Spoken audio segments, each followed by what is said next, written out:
तो नमस्कार, अड्डा 24/7 के प्लेटफॉर्म पे आप सभी का हार्दिक स्वागत है। आज बच्चों की एक पॉपुलर डिमांड पे हमारे सामने बहुत ही इंपॉर्टेंट फैकल्टी इंग्लिश की हमारे सामने बैठी है और स्टूडेंट्स की काफी कॉमन क्वेरीज का आंसर देने के लिए आज हमने मैम को स्पेशली यहाँ इनवाइट किया है। Welcome to the podcast. Thank you sir, thank you. So how have you been? How is everything?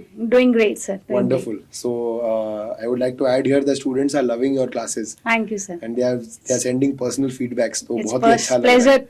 Absolutely. तो कुछ बच्चों की क्वेरीज हैं और उनकी एक डिमांड है कि अपर्णा मैम से हमें उसका आंसर चाहिए। So for that we are here today. तो this will benefit the masses also. So ये आप सभी के लिए स्पेशली अरेंज किया गया है आज। तो I just straight away shoot to the questions, let's not waste time.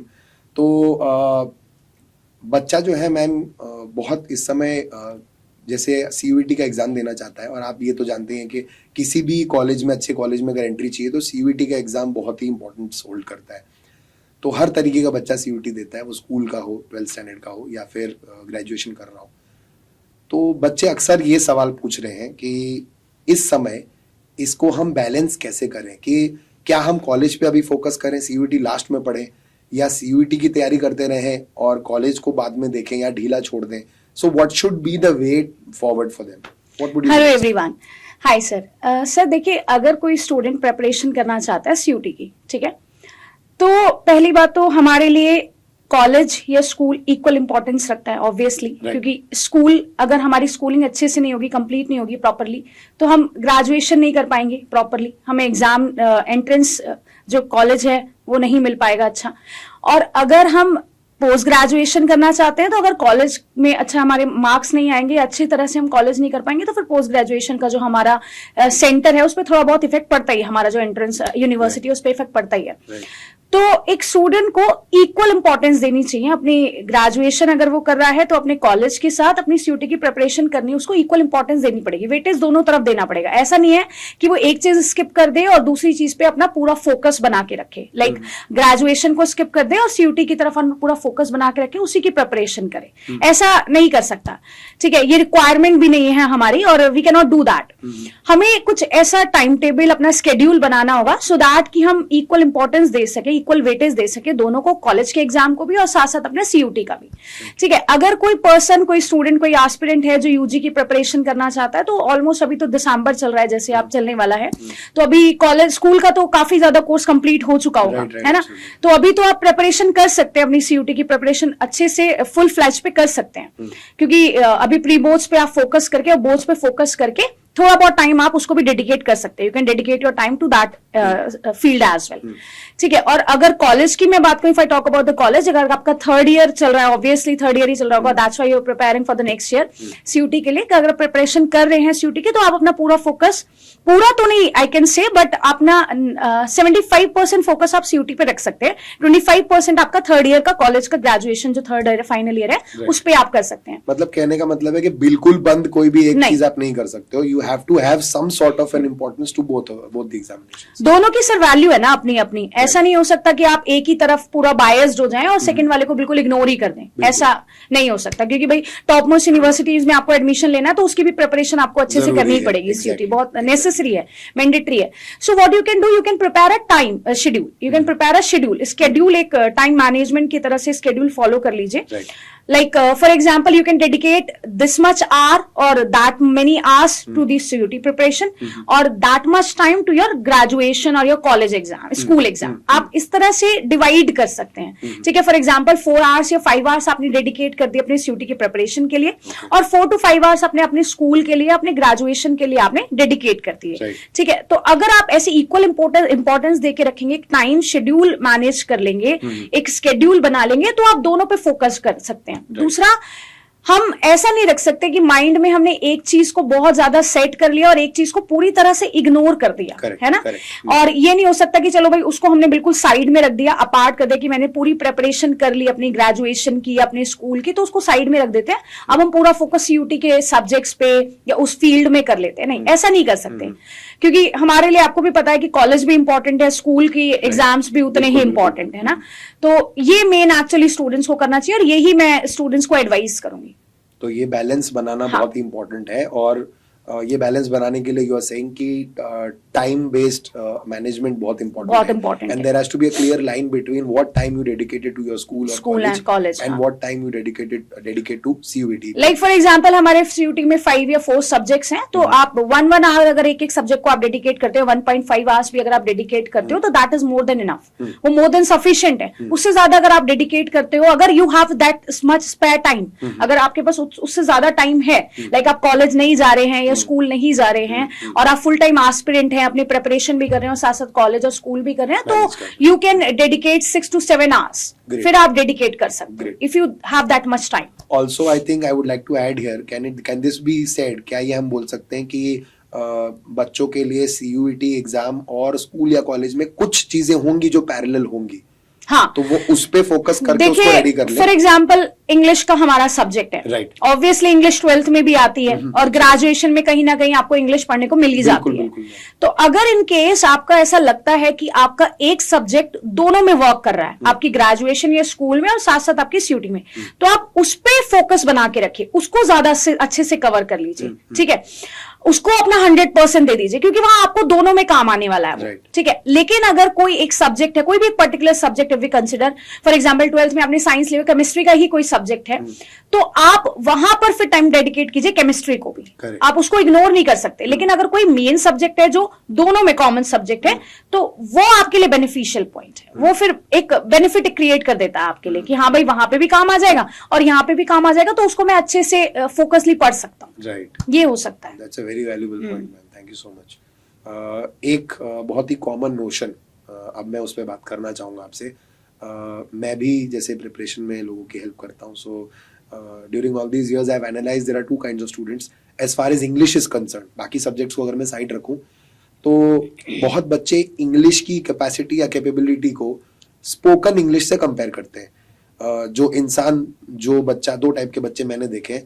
जो बच्चा बहुत अच्छी इंग्लिश बोल सकता है, क्लियर है, उसमें फ्लुएंसी बहुत अच्छी है, उसके अंदर एक ओवर कॉन्फिडेंस आ जाता है कि भाई इंग्लिश तो कुछ भी नहीं है मेरे लिए, मैं आराम से जो है ग्रामर टेंस सीख के खत्म कर दूंगा. ऑल्सो ये बच्चा एक ट्रैप में फंस जाता है कि मैं फील बेस्ड आंसर्स दे सकता हूँ, मुझे पढ़ के समझ आ जाता है कि ये गलत है या सही है.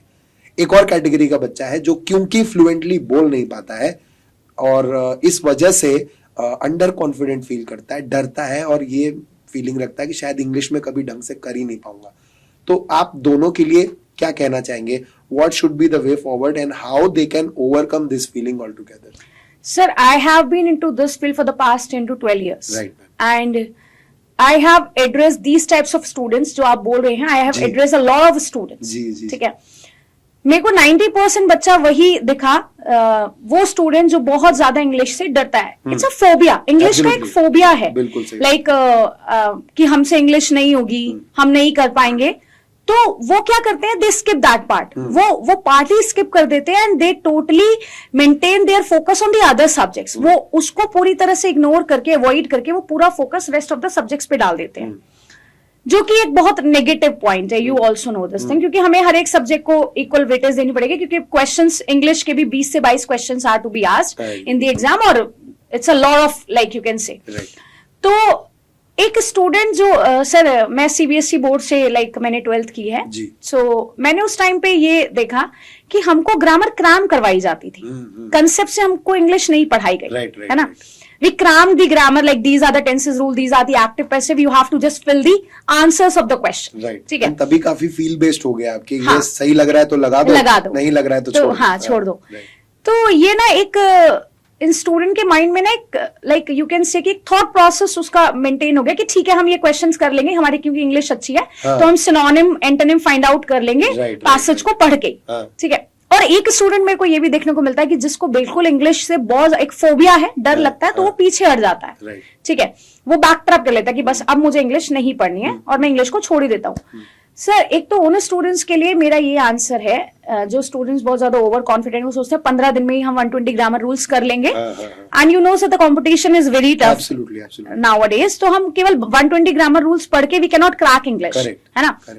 तो हमें कंसेप्ट बेस्ड करनी होगी अपनी इंग्लिश, और रूल्स को समझना होगा एज लाइक आप इंग्लिश की मैथ्स की फैकल्टी हैं, आपको पता है कि आप एक कंसेप्ट पढ़ा देते हैं तो उससे many of the questions can be tackled out, है ना। तो इंग्लिश में भी अगर हम एक कंसेप्ट, एक रूल को अच्छे से समझ ले तो बहुत सारे क्वेश्चंस, ग्रामर के रूल्स, एरर्स हम लोग कर सकते हैं, जो स्टूडेंट नहीं करना चाहता, वो बस क्रैम करना चाहता है ग्रामर के रूल्स, वो एक नेगेटिव पॉइंट वहां पे आ जाता है, ठीक है, क्योंकि अब क्रैमिंग से काम नहीं चलेगा।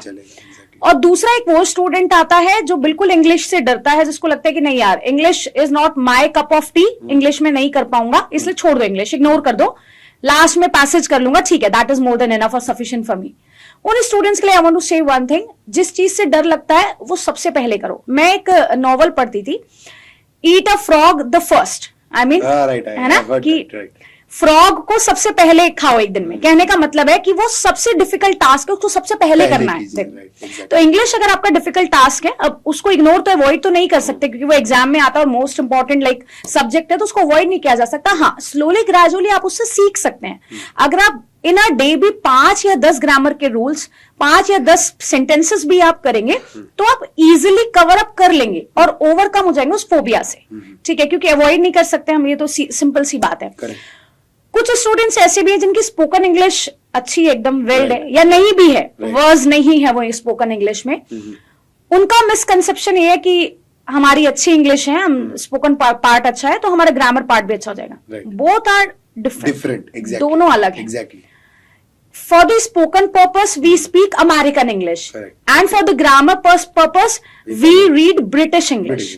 तो अब ब्रिटिश इंग्लिश में और अमेरिकन इंग्लिश में there is a huge difference है।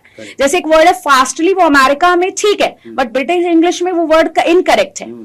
तो हमें इस चीज का भी बहुत ज्यादा ध्यान देना होगा। सो स्टूडेंट्स को ये मिसकंसेप्शन और ये सब जो थ्योरी उन्होंने अपनी बना रखी है, खुद से डेवलप की हुई है, वो सब उनको हटा देनी होगी, इग्नोर कर देनी होगी कि नहीं भाई, ये वाली थ्योरी अब काम नहीं आने वाली, अब हमें इंग्लिश के रूल्स को अच्छे से, मगअप तो आई कैन नॉट से, लेकिन कंसेप्ट से अगर हम पढ़ेंगे तो हमारे बहुत सारे क्वेश्चंस लग सकते हैं। तो ये मैं बच्चों को एडवाइस देना चाहूंगी। That's a really valuable point ma'am, and I think examiner भी बच्चों की इस कमजोरी को जानता है, पकड़ता है, इसीलिए इंग्लिश जैसे सब्जेक्ट इंपॉर्टेंस होल्ड करते हैं एंड मेक और ब्रेक बन जाते हैं कई बार, कि बच्चा इस माइंडसेट के साथ आता है कि मुझे तो इंग्लिश अच्छे से आती है, मैं तो कर ही लूंगा, और उस चक्कर में वो कॉमन गलतियां करता है जो अक्सर रूल बेस्ड अगर आप नहीं पढ़ते हो, so you and up following, और वो एड्रेस भी नहीं कर पाता है कि हाँ मेरी गलतियां भी हैं। एग्जैक्टली। तो ये मुझे कॉमन पॉइंट लगता है स्टूडेंट्स में, क्योंकि पता चलता है कि बच्चे का थॉट प्रोसेस क्या है उस टाइम पे, इंग्लिश को सॉल्व करने के टाइम पे, क्लासेस लेते टाइम भी पता चल जाता है कि कौन बच्चा कितने आंसर्स दे रहा है, तो उसका थॉट प्रोसेस क्या मेंटेन हो रहा होगा उस टाइम पे। तो ये ध्यान रखना बड़ा जरूरी है स्टूडेंट्स के लिए। सो ये था अपर्णा मैम के साथ एक short conversation to understand and to highlight what exactly the students go through when they deal with a particular subject like English, and when they try to strike a balance between their CUET preparation and their school or college life. तो ma'am आपके inputs बहुत ही valuable है। Thank you so much for joining us today, and I hope this has been valuable and beneficial to you too. For more such podcasts and information, stay tuned with the Adda 24/7 channel. All the best guys, have a good day.